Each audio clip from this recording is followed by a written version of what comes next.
Olá, muito bom dia, seja bem-vindo, seja bem-vinda. Eu sou Felipe Nascimento, este é o Morning News. Aqui você fica por dentro de todas as notícias que vão movimentar o Brasil e o mundo. Muita informação, muita análise para você ficar bem informado nesta quinta-feira, 22 de setembro, comecinho aí de primavera. A gente começa essa edição repercutindo os principais eventos que movimentaram a vida do investidor na super quarta e com as projeções do que pode acontecer hoje no day after de elevação de juros nos Estados Unidos e os posicionamentos duros do Fed e do Banco Central aqui do Brasil.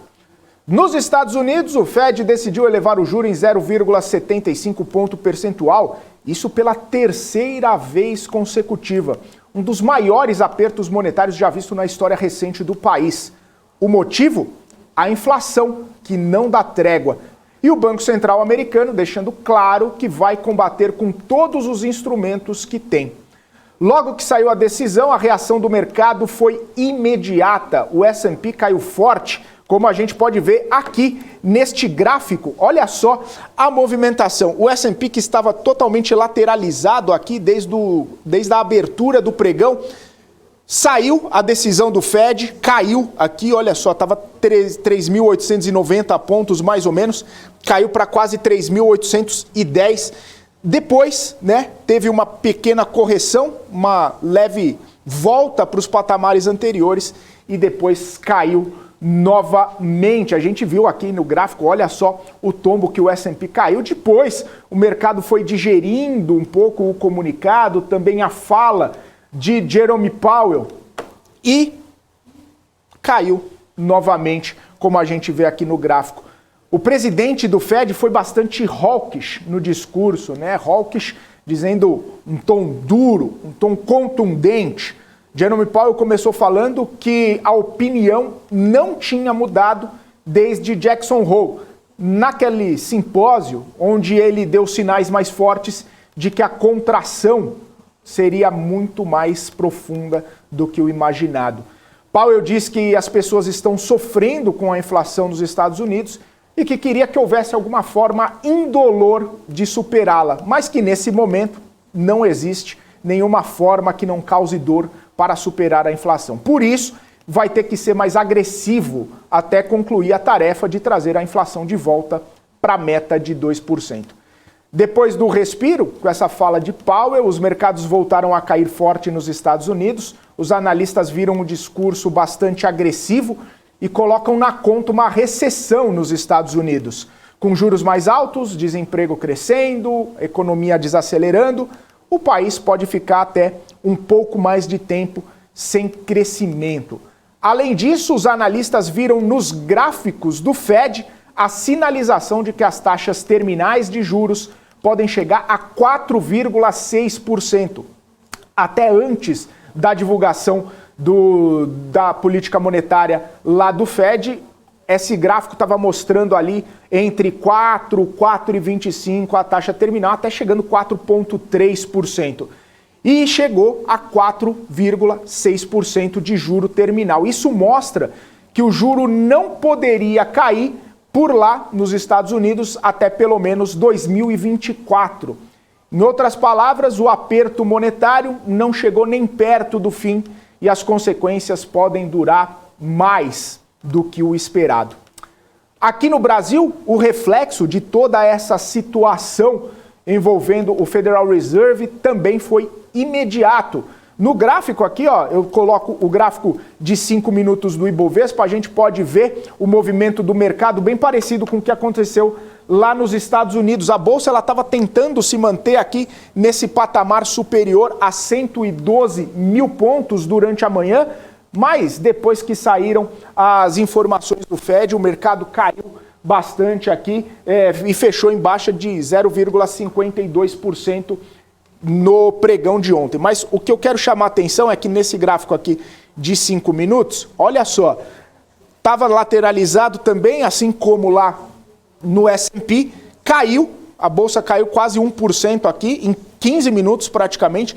Depois, o mercado foi digerindo a fala de Jerome Powell, foi digerindo tudo o que o presidente do Federal Reserve estava falando.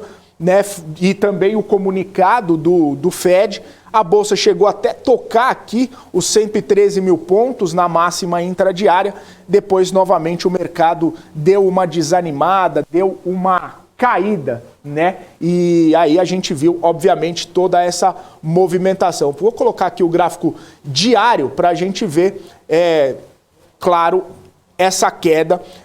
A Bolsa até tentou engatar nessa terceira alta consecutiva, mas não conseguiu. Fechou em 111.935 pontos, uma queda de 0,52%. E aí o que acabou movimentando, né, essa Bolsa para baixo? Principalmente a gente olha aqui as empresas de mineração e siderurgia, Companhia Siderúrgica Nacional, que está num imbróglio ali com a Uzi Minas em relação à venda dos ativos e uma discussão dentro do CAD para essa venda dos ativos, caiu 4,43%, mas CSN também, empresa siderúrgica ligada ao movimento do minério de ferro, que caiu ontem nas bolsas da China e de Singapura e também arrastou com ela a Vale, que caiu 1,44%, Uzi Minas caindo 1,28%, assim como outras empresas do setor. O BTG Pactual foi a maior baixa do pregão de ontem, caindo 5,17%, justamente aí depois do Itaú BBA rebaixar, né, o desempenho para neutro, né, e cortando até mesmo o preço-alvo do BPAC, isso acabou influenciando. Mas também teve toda essa movimentação, né, de cautela, de aversão ao risco, de tranquilidade, enquanto o Fed estava divulgando, né, a sua política monetária, principalmente pelo fato do Banco Central só divulgar a política monetária posteriormente, só aconteceu isso 6h30, com o pregão já fechado. Então a gente viu, né, essa cautela, esse temor dos investidores, até mesmo o setor financeiro caiu, outros setores um pouco mais seguros, digamos assim, caindo. E o que a gente viu subindo são as empresas ligadas ao setor de varejo, né? Principalmente nessa expectativa, né? Porque depois que saiu o resultado do Fed, os analistas já começaram a projetar o que viria no Copom, e aí estavam prevendo, obviamente, a manutenção dos juros e talvez, né, uma sinalização de que o juro poderia começar a cair. Não foi isso que aconteceu, vou falar daqui a pouquinho sobre exatamente o que aconteceu, mas como o mercado começou a precificar a decisão do Comitê de Política Monetária, as empresas ligadas ao varejo tiveram aí uma alta, né, nesse pregão de quarta-feira. Não só varejo, mas a gente vê algumas empresas ligadas também ao setor de construção, de shopping, de energia elétrica e também do petróleo, que teve uma alta no cenário internacional. Bom, depois do fechamento do mercado, veio a decisão do Banco Central brasileiro em relação aos juros. E como dizem no mercado, manteve os 13,75. Obviamente é uma expressão ali, manteve, com certeza, mas o mercado fala assim, manteve, o Banco Central manteve e o Copom seguiu com os juros a 13,75%, encerrando um dos maiores ciclos de aperto monetário do país. A gente lembra, desde o ano passado, os juros saíram de 2% para 13,75%, foram 11 elevações de juros consecutivas. E mesmo que o Banco Central tenha mantido, né, os juros em 13,75 e não votaram para a elevação do juro mais uma vez, 2 diretores do Banco Central votaram para elevar o juro em 0,25. Foi a primeira vez desde 2016 que a decisão da autoridade monetária não foi um consenso. Isso mostra que o cenário de incertezas que ainda preocupa o Banco Central está aí no radar dos diretores do Banco Central. Todo esse cenário segue aí de olho para os diretores. No fim do comunicado, isso a gente gosta de destacar algumas questões, alguns highlights do comunicado. Os diretores afirmaram o seguinte, que o Banco Central vai se manter vigilante, avaliando se a estratégia de manutenção dos juros vai ser efetiva para assegurar a convergência da inflação. que vai perseverar até que se consolide o processo de desinflação e a ancoragem das expectativas em torno das metas. E que, por fim, olha só, não vai hesitar em retomar o ciclo de ajuste caso o processo de desinflação não transcorra como o esperado.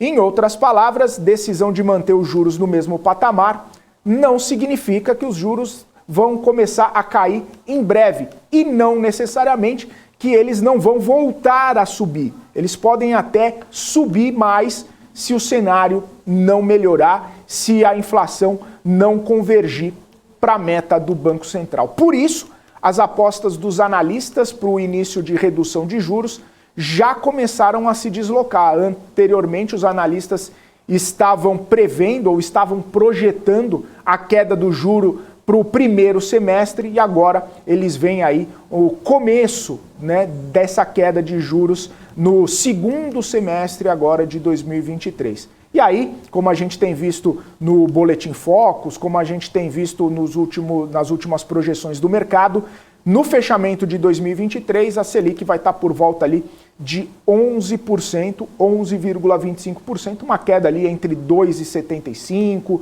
ou 2,5 ponto percentual, né? Então, os atores do mercado projetando essa queda de juros. O Banco Central foi muito enfático, foi muito claro, inclusive muito duro no seu comunicado, falando que a guerra... resgatando um pouco daquela fala do Roberto Campos Neto anteriormente, falando que a guerra contra a inflação não estava ganha, que o Banco Central ia precisar ser vigilante, ia precisar estar de olho em tudo que está acontecendo. Inclusive, essa decisão de manter os juros não foi consenso e talvez o Banco Central precise fazer uma elevação de juros caso a inflação comece a se descolar, comece a subir novamente. Então, a eterna vigilância do Banco Central para convergir, né, as questões aí, a inflação para a meta. E daqui a pouquinho a gente vai conversar com o estrategista Gabriel Floriano, até mesmo para entender os impactos da super quarta nos ativos e, claro, o que esperar para a Bolsa Brasileira nessa quinta-feira, o chamado Day After de tudo que aconteceu na super quarta. Agora eu vou para os destaques internacionais, porque a convocação de militares para a operação especial da Rússia, feita ontem pelo presidente Vladimir Putin, segue repercutindo bastante. Hoje, milhares de soldados da reserva já estão nos cartórios militares para dar entrada na documentação necessária para lutar pelo país. A gente lembra que eles foram convocados para lutar na guerra, para lutar lá na Ucrânia, e hoje é o primeiro dia desse recrutamento, né? Então, os soldados que foram convocados, aqueles mais de 300 mil soldados da reserva, militares da reserva, estão indo aos cartórios para poder se registrarem, fazerem a documentação formal para poderem ir para a Ucrânia. Uma coisa que os analistas estão falando é a seguinte, que enquanto era uma questão voluntária, os soldados se voluntariavam a ir para a guerra, existia bastante apoio, existia bastante suporte às decisões de Vladimir Putin. Agora os analistas estão querendo ver qual vai ser a situação, o desdobramento, porque agora eles foram convocados compulsoriamente. Agora os soldados da reserva são obrigados a se registrarem e fazerem essa luta na Ucrânia, ou pelo menos em territórios para resguardar o território russo. Então, agora não se sabe ainda qual vai ser o nível de apoio que Vladimir Putin vai ter, no nível de apoio que até mesmo os próprios militares vão dar para essas ações de Vladimir Putin. O que a gente já começou a ver foi uma movimentação da população civil, justamente porque passagens aéreas para fora da Rússia se esgotaram ontem mesmo, né? Depois daquele movimento de Putin convocar os militares da reserva e elevar o tom, elevar toda essa tensão, muitas pessoas querendo sair da Rússia e não mais voltar. Muitos russos não querem lutar na guerra ou pelo menos não pretendem sofrer as consequências de estarem num ambiente que pode vir a ser atacado ou mesmo ali com uma declaração de guerra que ainda não aconteceu. Outras milhares de pessoas foram às ruas para protestar contra essa convocação de Putin. Entre as palavras de ordem, os manifestantes gritavam que queriam ver Vladimir Putin nas trincheiras, queriam ver Vladimir Putin, inclusive pegando em armas e indo para as trincheiras. A polícia, claro, repreendeu os manifestantes, mais de 1.400 pessoas foram presas em 38 cidades da Rússia. Enquanto a fala de Vladimir Putin repercutia na Rússia, o presidente ucraniano Volodymyr Zelensky fez seu discurso na ONU. Numa mensagem gravada, ele pediu a punição justa à Rússia, incluindo penalidades financeiras e privando Moscou do seu poder de veto no Conselho de Segurança da ONU. Muitos delegados da Organização das Nações Unidas aplaudiram a fala de Zelensky de pé no final do discurso. Já a delegação da Rússia, obviamente, se manteve sentada. Após os apelos de Zelensky para privar a Rússia do direito de veto na ONU e também proposta dos Estados Unidos, de Alemanha, para reformar o Conselho de Segurança da ONU, a China saiu em defesa de Moscou. O ministro das Relações Exteriores da China disse que ninguém pode privar a Rússia do importante papel que o país desempenha na ONU e que a Rússia é um membro permanente do Conselho de Segurança e que ninguém pode privar a Rússia desse direito.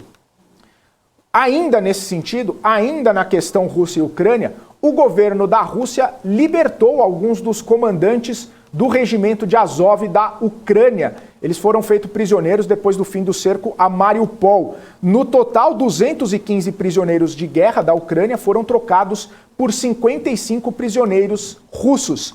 A Ucrânia libertou o político pró-russo Viktor Medvedchuk e outros 50 soldados.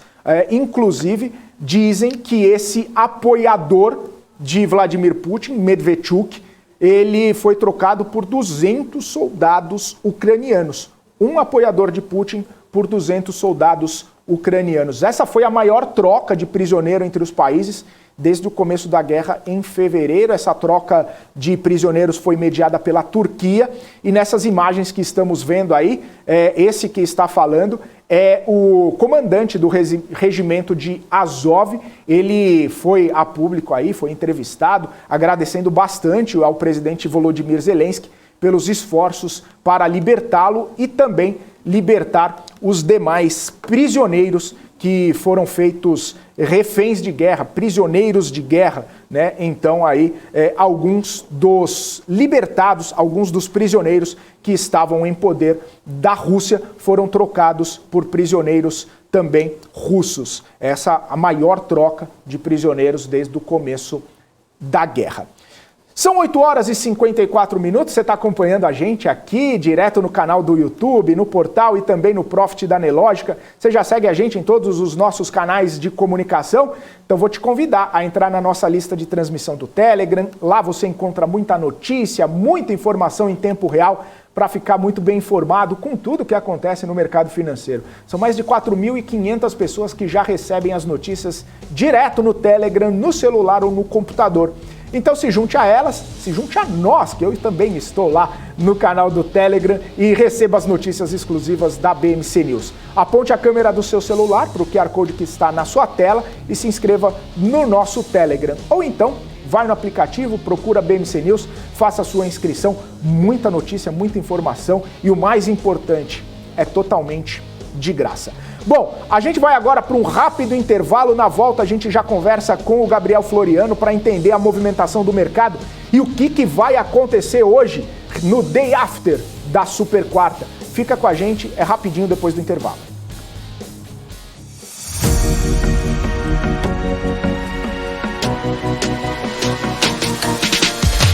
BMC News, informação que gera valor.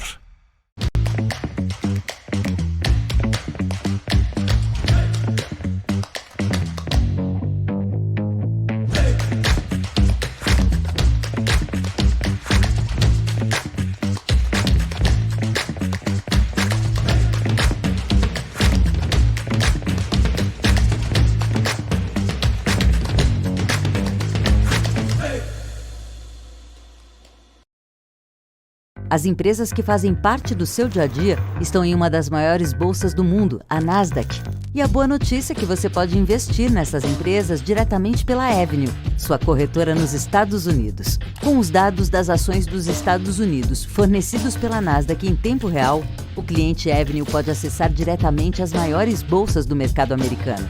Entre neste mercado de tecnologia e inovação. Acesse avenue.com.br/Nasdaq e seja bem-vindo ao mercado global.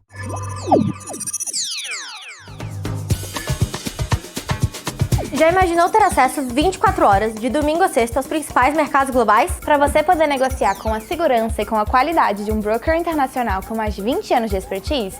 Isso é possível. Aqui na Active você pode.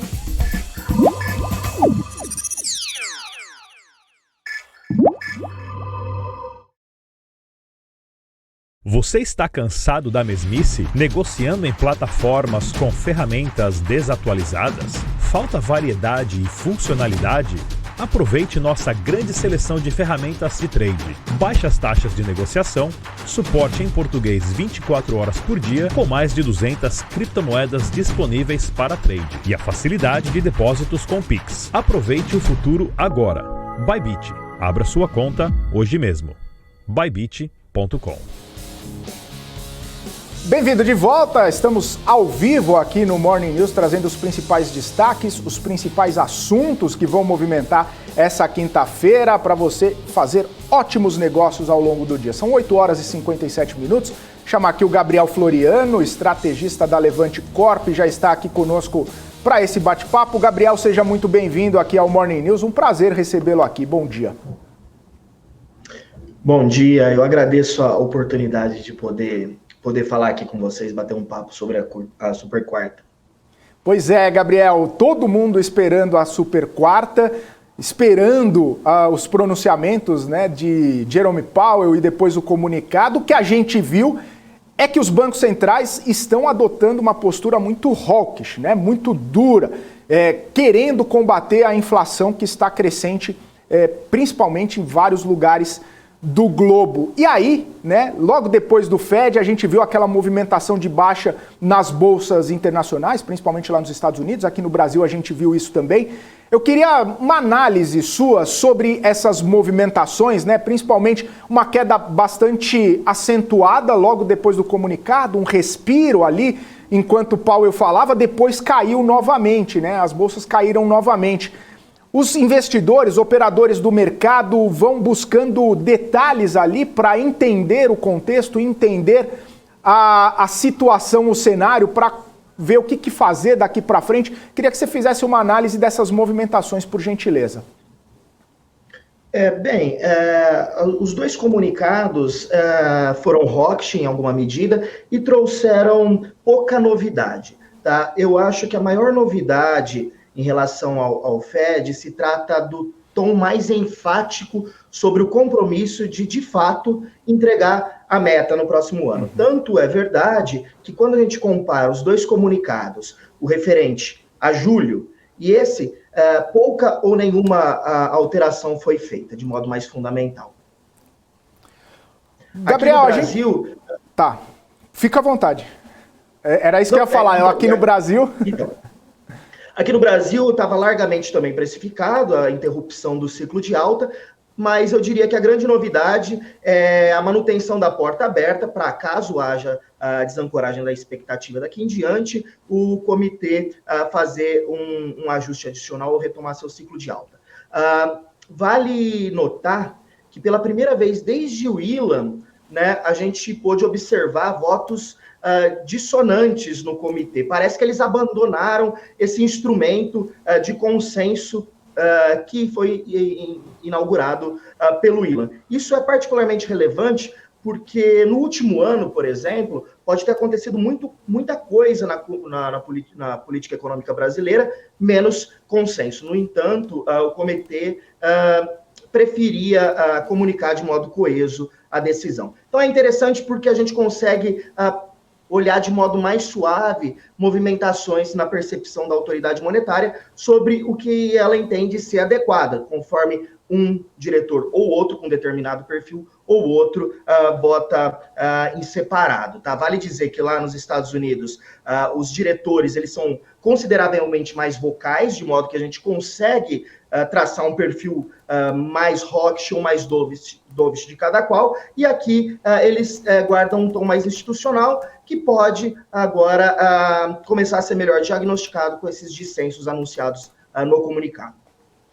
Gabriel, eu queria aprofundar um pouquinho mais sobre essa questão da não unanimidade, que a gente estava até acostumado, né? Desde 2016, sempre decisão unânime, parecia que havia aquele consenso, que uma conversa, um convencia o outro, falava para o outro, olha, vamos por esse caminho e tudo mais, e todo mundo aceitava. Mas também eu li algumas questões referentes a essa falta de consenso, de que seria uma sinalização para o mercado de que, olha, a gente não está no consenso aqui justamente porque as coisas precisam ser olhadas com lupa, as coisas precisam ser olhadas dia após dia. Então vamos deixar do jeito que está, mas daqui para frente a gente pode elevar o juro. E aí tira, né, toda aquela expectativa de começar a cair o juro já no primeiro semestre do ano que vem, colocando mais para frente e até mesmo podendo subir o juro. Essa visão, ou pelo menos essa análise, pode ser verdadeira, pode ser levada em consideração, o Banco Central tentando passar um recado para o mercado? Eu acredito que não se trata simplesmente de divergência de diagnóstico, né? Novamente, nos últimos 2 anos a gente pode ter observado de tudo, mas com certeza não houve consenso nesses comitês. Em especial quando os juros foi minorado para 2%, altamente controverso do ponto de vista de política monetária. Então é difícil a gente insistir na tese de que pela primeira vez em muito tempo existe um diagnóstico diametralmente oposto ou marginalmente oposto. Muito provavelmente o que se escolheu fazer foi publicizar esse dissenso. Eu acho que tem ganhos em relação a isso. Vale dizer que quando esse consenso de modo informal foi estabelecido como instrumento de política monetária, porque nunca foi anunciado, mas a gente suspeita que seja um instrumento, as expectativas estavam altamente desancoradas. Vale dizer que a gente vinha de um ciclo de desancoragem de expectativas, deterioração das expectativas muito drástico. Então, teve a sua razão de ser, ali o Ilan conseguiu reancorar as expectativas brasileiras. E agora, na pandemia, eu acredito que caso esse dissenso também fosse publicizado, isso ia gerar muito ruído. Então, também teve a sua razão de ser. Eu acho que é bem-vinda o anúncio de dissenso dentro do comitê. Gabriel, olhando para o mercado, né? Hoje a gente vê as bolsas internacionais operando majoritariamente em queda, né? Tirando nos Estados Unidos lá, que a gente vê um perde e ganha nos futuros nesse comecinho de manhã. Você acha que a gente pode ver uma ressaca um pouco mais aprofundada no mercado hoje, até mesmo pelos investidores estarem digerindo todo esse tom mais duro das autoridades monetárias? O que você espera para hoje a gente ver no mercado? Eu imagino que seja de fato um ajuste de expectativa. O mercado teve que se convencer de que o FONC estava, de fato, compromissado com a entrega da inflação na meta no horizonte relevante da política monetária. Tá? Eu resgato a ideia de que, na verdade, o mercado quis acreditar em outra narrativa. O Fed não mudou o seu discurso há pelo menos 3 reuniões. Né?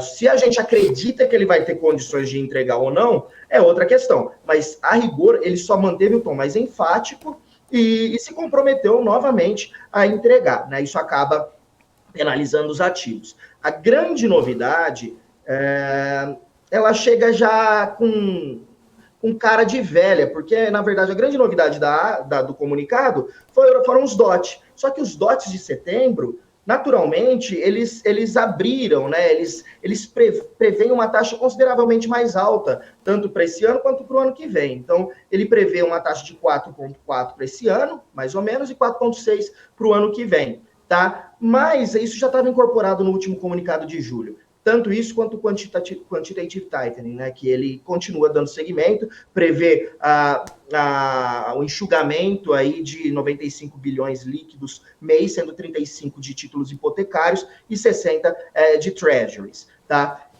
A grande questão, na nossa visão e na nossa opinião, é a seguinte: ainda que o Fed entregue esses 4,4 aproximados por mais duas altas, né, somando 125 pontos base até o final do ano, ainda que ele leve para 4,4 ou 4,5, né, que a rigor seria a taxa de final de ano, esses juros ele estaria operando acima dos juros neutros de equilíbrio da economia americana, capaz de conduzir a uma desaceleração mais pronunciada e entregar a meta? A gente se questiona em relação a isso. Hoje, a gente imagina que os juros neutros da economia americana eles estejam operando nominalmente no entorno de 5 a 5,5%.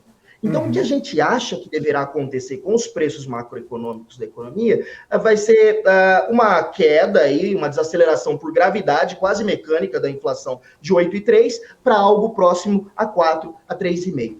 Eu acho que o grande desafio é a gente entender se a autoridade monetária vai estar disposta a fazer essa última desinflação, que aí sim vai exigir sacrifício da economia, de 3,5% para 2%. A gente se questiona sobre a disposição e a capacidade de fazer isso, né? Vale dizer que a dívida americana federal em poder do público, do começo da pandemia até hoje, não passou em torno de 17 trilhões para algo próximo a 24 trilhões. Não é negligenciável o impacto de um juros neutro muito mais restritivo sobre essa dívida. O número de zombie companies, aquelas que não geram resultado operacional, sequer para fazer frente ao pagamento do serviço da dívida, aumentou de modo expressivo. O mercado hipotecário americano também é muito sensível a uma majoração dessa monta e dessa magnitude de modo muito célere. Então a gente se questiona sobre a real condição da autoridade monetária americana manejar esses juros para cima do neutro. A gente imagina que o que deverá acontecer vai ser uma economia que está desacelerando inegável e naturalmente, né? Vale dizer que a economia americana ela tem um tamanho de 24 trilhões de dólares e é impensável uma economia desse tamanho ter condições de crescer de modo sustentável 4% ao ano. Então a gente imagina que está acontecendo uma desaceleração natural, uma convergência mais acelerada para o estado estacionário da economia americana.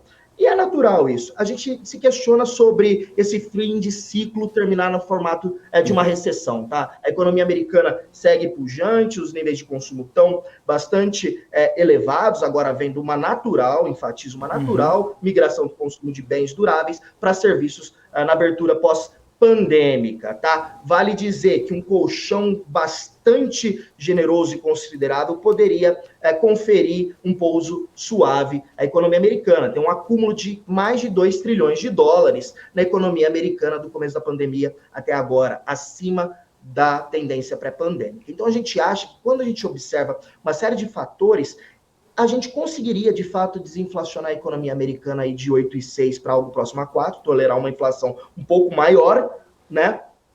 Sem gerar crise de modo mais dramático. Gabriel, então, pelo que eu entendi, na sua visão aí, esse discurso mais duro e também esses apertos monetários mais duros, eles serviriam para dar uma ancorada na expectativa do mercado, trazer a inflação para perto da meta, mas talvez quando estiver perto da meta, o Banco Central americano não dê aquele tiro de misericórdia que poderia levar para uma recessão bem mais forte. Então, avaliaria a conjuntura nesse final de ciclo para ver se faria aquele ajuste final. Essa é a sua visão, pelo que eu entendi. Nos Estados Unidos, a gente imagina que deverá acontecer isso de fato, tá? Vale dizer que eles têm alguma ociosidade de alguns fatores relevantes lá produtivos, porque a gente acha que é razoável desacelerar a economia sem gerar recessão. Né? E eu digo de recessão de fato, tá? Não recessão técnica. Se a gente olhar esse primeiro semestre da economia americana, ele foi tecnicamente recessivo, mas quando a gente abre as contas da demanda agregada, a gente nota, na verdade, que a variação negativa do PIB se deveu à queda de estoques e aumento das importações líquidas. Ou seja, o PIB caiu para manter um nível de consumo elevado na economia americana, né? Tá. Então, o que é recessão, na verdade? Não é essa recessão a que a gente faz menção. É uma recessão que aumenta de modo dramático o desemprego, né?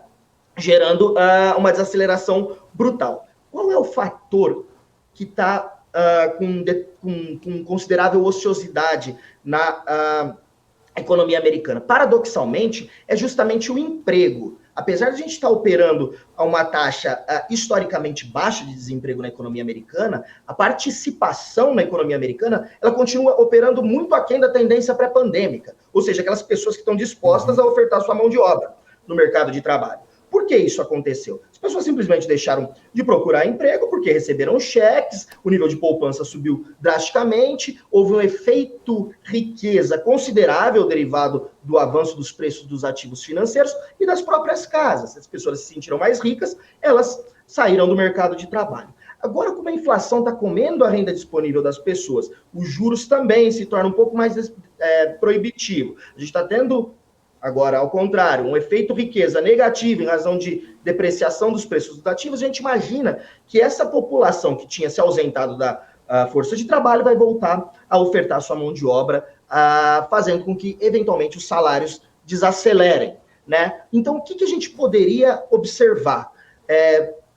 A gente poderia observar, desse modo, uma taxa de desemprego subindo, sem que a população ocupada caísse, simplesmente por uma razão estatística. Teria mais gente desempregada, porque teria mais gente também procurando emprego. Então, isso parece fazer sentido, apesar de nunca ter feito sentido, muita coisa não faz sentido hoje em dia. E a taxa de participação nunca operou com essa ociosidade, igual a gente está observando hoje também.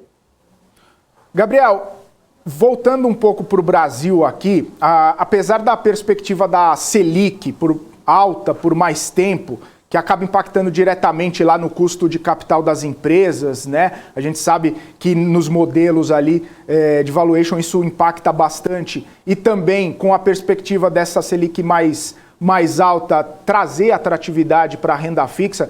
Você vê essa atratividade, você vê que vale a pena ter ter exposição relevante na Bolsa, nas empresas aqui no Brasil, principalmente quando a gente olha o PL, que está em níveis baixíssimos, o PL da Bolsa, inclusive? Sem dúvida. O Brasil oferece, no nosso entendimento, bastante oportunidade, tá? Mais por uma composição em nosso momento de ciclo de juros do que por conta de méritos propriamente nossos, né? Eu me explico. Hoje, o Brasil interrompeu seu ciclo de juros, né? Está em antecipação, então a gente não deve continuar sofrendo de modo muito dramático por descontos de múltiplo, né? Que vem acompanhados normalmente de avanço na taxa de desconto, né, e aproximados pela curva longa. Se a gente imaginar que essa curva longa brasileira ela não incorpora de modo determinante o risco fiscal, a gente poderia, adicionalmente, ter uma correção de múltiplo. Mas quando a gente olha para a composição da Bolsa Brasileira, muito associada a commodities, né, a gente continua construtivo para cenário de preço, tá? Tem uma série de desequilíbrios no setor mundial que foram se acumulando no decorrer dos últimos 5 anos. Isso data de antes da pandemia. Então, o setor de óleo e gás, metals and mining, hoje já se discute insegurança alimentar, né, nas principais economias do mundo, e o Brasil está muito bem posicionado, seja na economia real, seja na participação que essas empresas representam dentro do índice. Então, por um efeito de composição, a gente segue construtivo. Quais setores a gente está evitando? A gente está evitando aqueles de varejo, de consumo discricionário de bens duráveis, né? Aqueles setores que se saíram muito bem ali por volta de 2020, começo de 2021, mas que foram penalizados de modo bastante determinante no último ano e meio, né? Por que a gente segue menos construtivo com esse setor em particular, né? Aproximado pelo e-commerce? Trata-se de um setor altamente competitivo, né? A gente vê o aumento dos custos de frete ainda afetando margens, Mas não somente, são setores lá fora chamados Big Box Retailers, né, que tem um ticket médio consideravelmente mais elevado, que depende da tomada de crédito. Hoje, com esse aumento da taxa de juros vertiginoso no Brasil, o que a gente pode observar é que houve um encarecimento muito grande do crédito, junto com a inflação elevada que comprime a renda disponível, o panorama para esses setores não é tão construtivo no nosso entendimento. Além disso, ele partiu de uma base muito desafiadora no pandêmico. Né? O que aconteceu? As pessoas elas não podiam consumir serviços, elas concentraram o consumo no tempo justamente nesses bens. Né? E à exceção de uma pequena parcela, o brasileiro médio não compra um celular por ano, uma geladeira por ano, um micro-ondas por ano, um bem durável por ano. Então, assim, a gente acha que todos esses fatores afetam tanto as top lines de receita, né? Seja por juros, seja por estreitamento da renda disponível, né? Seja as linhas intermediárias operacionais por conta de frete, aumento dos custos operacionais, ou as linhas inferiores dos balanços dessas empresas em razão de alta de juros, que acaba também comprometendo um pouco a parte financeira desses balanços. Na parte de consumo no Brasil, a gente segue construtivo, com shoppings, tá, mais associados à média e alta renda, e a atacarejo, que tem uma capacidade de repassar preço de modo mais célere. Então, a gente hoje é mais construtivo, com ciclo de commodities global.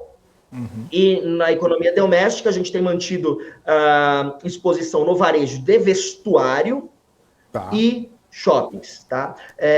Para equilibrar a carteira, a gente gosta também de adicionar elétricas para conferir estabilidade de voo ao portfólio. Tá? Em relação ao risco de China afetar de modo muito dramático ao setor de commodities, a gente enfatiza que a situação para essas empresas de commodities, aqui eu falo de modo mais abrangente, é ímpar.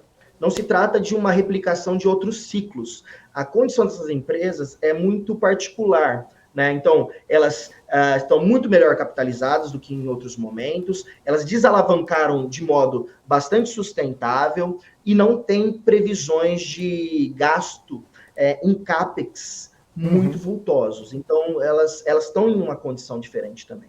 Ademais, a gente relativiza esse impacto muito pronunciado de economia chinesa sobre esses ativos de modo inexorável. Por quê? A gente está passando por uma mudança no grid elétrico, né, que vai demandar muitos investimentos de infraestrutura, e também a gente está observando um movimento de desglobalização, ou seja, o que é chamado de onshoring, né? É trazer a indústria, repatriar a indústria. Isso vai demandar, muito provavelmente, muita matéria-prima. Certo. Gabriel,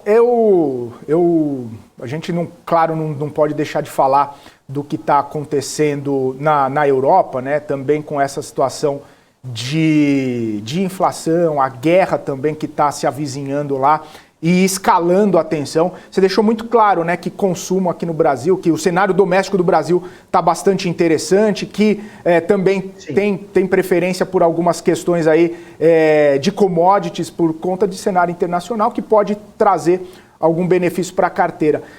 Como que você vê a relação de empresas brasileiras que acabam sofrendo, ou pelo menos tendo alguma exposição ou impacto do consumo ou da demanda lá na Europa? Isso pode trazer alguma consequência ruim para empresas brasileiras? Isso pode ter algum impacto negativo no cenário de empresas brasileiras? Tem empresa que exporta, tem empresa industrial que exporta bastante para a Europa ou tem algum tipo de ligação. Como que você vê essa relação, Gabriel?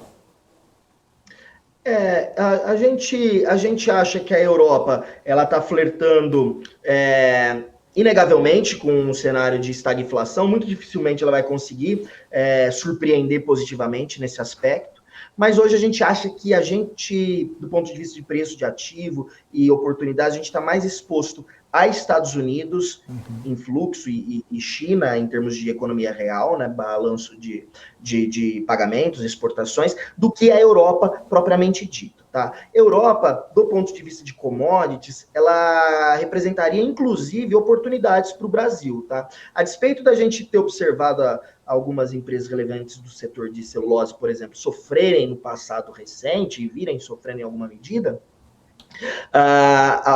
o leste europeu é um dos principais fornecedores de madeira para a Europa. E a Europa é uma relevante consumidora de celulose, né? Então, tanto está mais cara a energia lá para conseguir produzir, porque é altamente intensivo em energia, quanto eles não têm madeira, né? E isso vale para todas as commodities. Então, aço, madeira, né? Grãos. Então, eu vejo hoje a Europa mais como uma oportunidade da gente se inserir de modo mais privilegiado no fluxo global de comércio do que como um risco aqui para o Brasil. Eu acho que hoje a gente segue, do ponto de vista de fluxo, pelo menos, sendo o rabo do cachorro americano. Se o cachorro for, a gente deve ir junto também. Então, se a nossa tese de pouso suave, embora o Fed não esteja mais usando essa terminologia, talvez essa tenha sido a grande novidade, não nesse comunicado, mas no anterior, embora a nossa tese de pouso suave se confirmar verdadeira, talvez o Brasil consiga se sair mais bem colocado do que entrou dessa crise. Ô Gabriel, e uma última pergunta, ainda na questão estratégica de portfólio, né? A gente comentou bastante sobre alocação em bolsa, mas naquela primeira pergunta que eu fiz sobre cenário nacional, com juro alto, a gente tende a ver ofertas interessantes de renda fixa por aqui. Inclusive, recentemente, a gente viu até pré-fixado chegando a 18%, 19%. É um cenário que não se vê muito e que talvez pode representar alguma oportunidade para o investidor. Na sua visão, isso está abrindo uma janela bacana? Sem dúvida alguma, o mercado tem se aprofundado, o mercado tem se profissionalizado, se trata de um processo natural, bem-vindo e desejável, né? Eu lembro sempre que a diversificação é o único almoço grátis que a gente tem dentro do mercado. E tem vários níveis de diversificação, várias camadas. É a diversificação por classe de ativos, é a diversificação por securities, é a diversificação por geografia. Então, quando a gente vê essa oportunidade com a abertura das taxas, é mais um ativo que a gente tem que compor dentro do portfólio, né? Então, a oportunidade, tanto na parte de crédito, a gente vê emissões altamente vantajosas, quanto na parte de títulos públicos. A gente entende que essa curva está absolutamente disfuncional, seja para carregar as taxas tão interessantes, seja para operar taticamente, eventualmente ficar aplicado na curva, doado em taxa, apostando que pode ter um esvaziamento de prêmio eventual aí no miolinho da curva, né? Então, a gente vê oportunidade em todos os mercados. O que a gente tem tentado operar de modo mais presente são mais desarbitragens e assimetrias microeconômicas do que certezas fortemente direcionais. Tá? A gente viu no passado recente que relevantes nomes da indústria de fundos tiveram que obrigadamente se reposicionar, né? Gerando danos, alguns bastante severos aí à cota. Então, a gente tenta sempre buscar essas desarbitragens, né? Então, ficar comprado em um vértice, vendido em outro, comprado em um ativo, vendido em outro que guarda alguma correlação, para a gente tentar capturar ciclos mais longos e que a gente talvez consiga enxergar de modo mais claro. Para citar aqui de modo muito, muito simples, mas exemplificador, o que eu quero dizer com desarbitragens, né? Não raro, eu vejo nas opções do Copom, por exemplo, que são ilíquidas, tá? Não dá para operar em grande volume, mas elas trazem uma história de mercado desarbitrado, como ilíquidas que são, né? Às vezes, a gente olha no offer ali, na venda, soma inferior a 100, né? E às vezes no bid, na compra, compra superior a 100 também. Então, esse tipo de coisa. O ano passado, a gente olhava as implícitas americanas de 5 e 10 anos, e a de 5 estava operando consideravelmente abaixo da de 10 anos. Eu não sabia e não sei qual vai ser a inflação nos Estados Unidos, mas eu sei que a inflação de 5 anos média na economia americana necessariamente tem que operar acima da de 10. Então, o mercado, com muita vol, ele acaba abrindo esse tipo de oportunidade. E o mercado de renda fixa, seja via crédito, seja títulos públicos, é mais um manancial aí profundo para a gente conseguir explorar em alguma medida. Perfeito. Gabriel, muito obrigado pela participação aqui, foi muito bom esse bate-papo, volte mais vezes, ótima quinta para você. Eu que agradeço, obrigado pela oportunidade, a gente está sempre à disposição aqui para bater papo sobre mercado. Um grande abraço.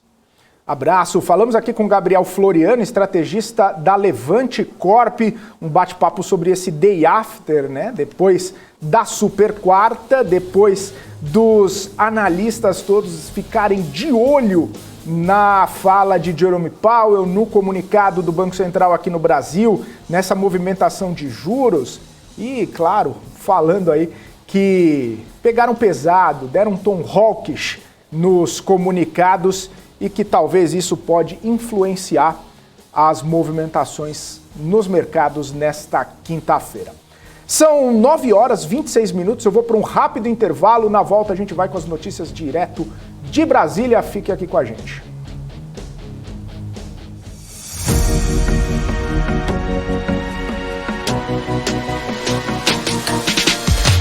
PMC News, informação que gera valor.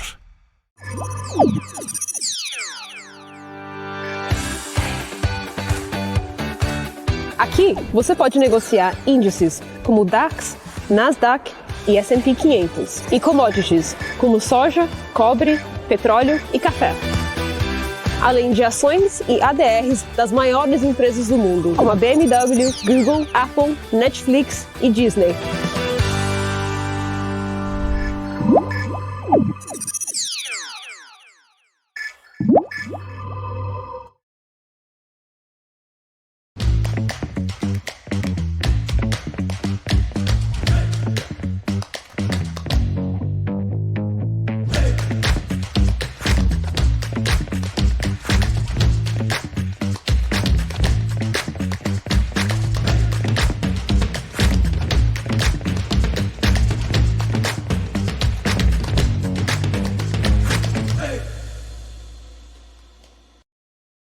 Você está cansado da mesmice? Negociando em plataformas com ferramentas desatualizadas? Falta variedade e funcionalidade?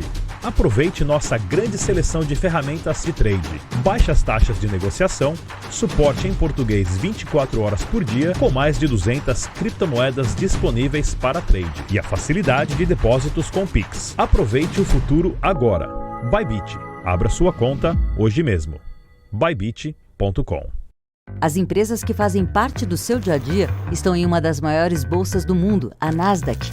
E a boa notícia é que você pode investir nessas empresas diretamente pela Avenue, sua corretora nos Estados Unidos. Com os dados das ações dos Estados Unidos fornecidos pela Nasdaq em tempo real, o cliente Avenue pode acessar diretamente as maiores bolsas do mercado americano.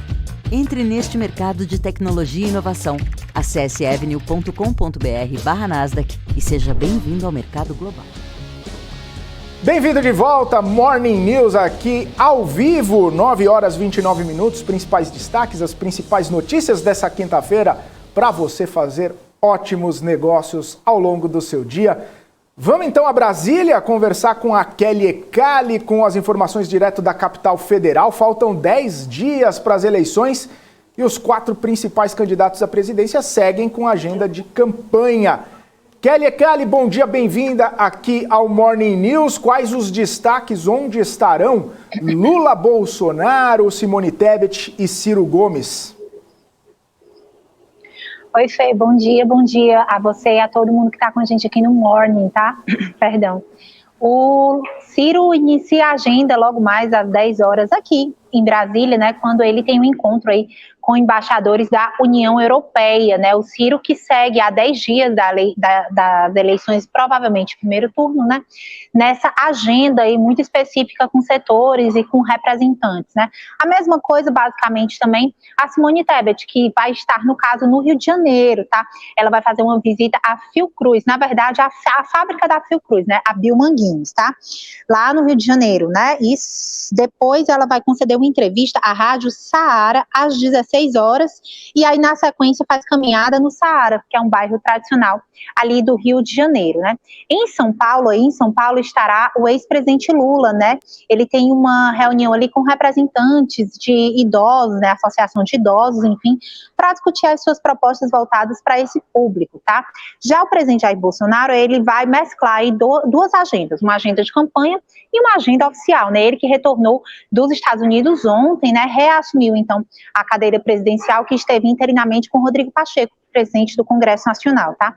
O presidente Bolsonaro deve estar aterrissando agora, ou ter aterrissado há pouquinho tempo, ali em Belém, vai ali na Estação das Docas, por sinal um lugar muito lindo, quem não conhece, for a Belém um dia, por favor, conheça, e aí ali ele tem encontro com representantes, né? Mais tarde, ali no meio da tarde, ele embarca para Manaus. No caso, em Manaus, ele vai cumprir uma agenda oficial, tá, Fê?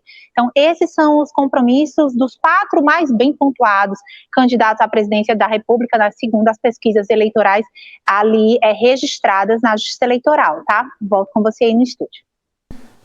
Tá certo, Kelly. Obrigado, então. Você volta ao longo aí da nossa programação com mais notícias direto da capital federal, direto de Brasília. Até mais, Kelly. Bom dia para você, bom trabalho. Tchau, Fê. Boa quinta para todo mundo. Obrigado, Kelly. São 9 horas e 31 minutos. A gente segue aqui com o nosso Morning News, já na reta final. Estamos chegando no finalzinho aqui do Morning News. Estava vendo a variação dos mercados internacionais aqui, como é que eles estão operando nesse day after, né? Inclusive, pelo fato de que o Banco da Inglaterra também fez, na verdade, a sua movimentação de política monetária.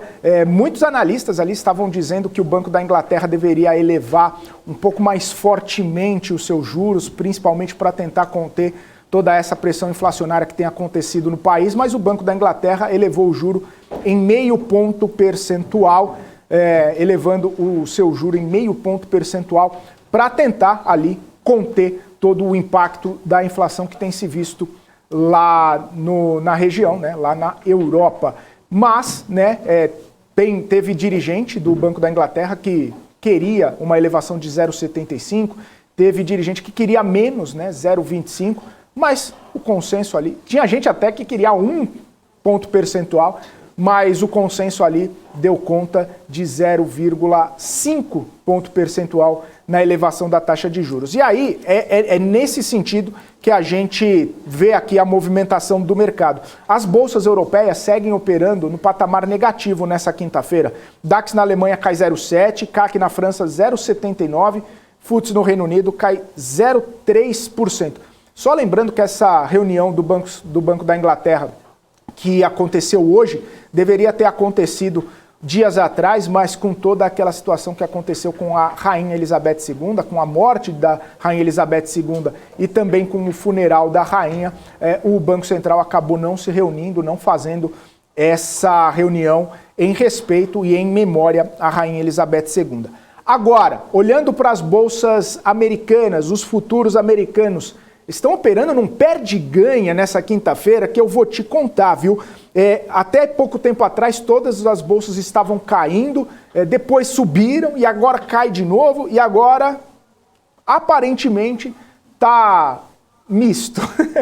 A Nasdaq cai 0,17, o Dow Jones sobe 0,17 e o S&P não sobe nem desce, muito pelo contrário, tá no 0 a 0 o S&P, que ontem a gente viu naquele gráfico lá que eu trouxe, ao longo do discurso de Jerome Powell, primeiro, na verdade, com a divulgação do Fed, caiu fortemente o S&P, depois subiu e depois caiu novamente, mais ou menos na mesma movimentação que a gente viu na Bolsa Brasileira. Falando em Bolsa Brasileira, eu trouxe aqui, esse aqui é o monitor do mercado, o mercado ainda está fechado nesse momento, mas a gente olha para o futuro, né?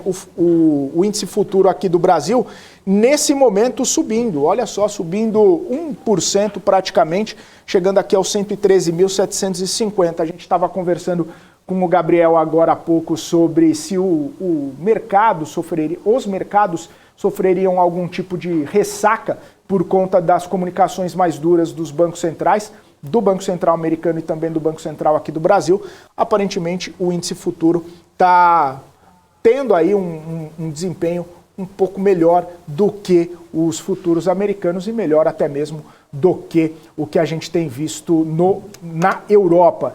E aí, só para a gente encerrar, vou dar uma olhadinha no dólar. O dólar que teve uma variação diária hoje, né? Ele abriu em R$ 5,17, igual ao fechamento de ontem, e na variação diária ficou no 5,17, só caindo. Chegou a R$ 5,12 o dólar e agora cai 0,5% aos R$ 5,14, o real se apreciando aí frente ao dólar nesta quinta-feira, day after, pós-Fed, pós-Copom.